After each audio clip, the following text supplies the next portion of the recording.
నేను ఒక దర్శనాన్ని చూశాను.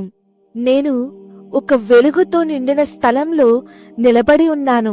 నా చుట్టూ చీకటి అస్సలు లేదు, భయము కూడా లేదు. ఆ వెలుగులో యేసుక్రీస్తు నిలబడి ఉన్నారు. నేను ఆయన కాళ్ళ దగ్గర పడిపోయాను.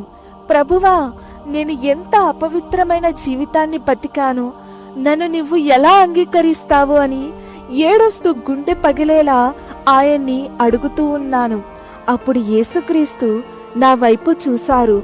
ఆ చూపులో నింద లేదు, ఆగ్రహము లేదు, గతం గుర్తు చేసే గాయము కూడా లేదు.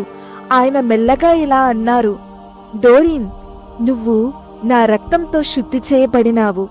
నా దృష్టిలో నీవు ఇప్పుడు కన్యకవే, నీవు శుద్ధురాలివి అని. ఆ మాటలు నా ఆత్మలోకి అగ్నిలా ప్రవేశించాయి. ఆ క్షణంలో నేను అర్థం చేసుకున్నాను, దేవుడు నా గతాన్ని సరిదిద్దలేదు, అది పూర్తిగా తొలగించారు అని. నా శరీరాన్ని కాదు, నా ఆత్మను ఆయన కొత్తదిగా చేశారు. నేను వేసిగా బ్రతికిన సంవత్సరాలు నాకు గుర్తింపు కాలేదు. డ్రగ్స్, మాంత్రిక విద్య నా అసలు స్వరూపము కాదు.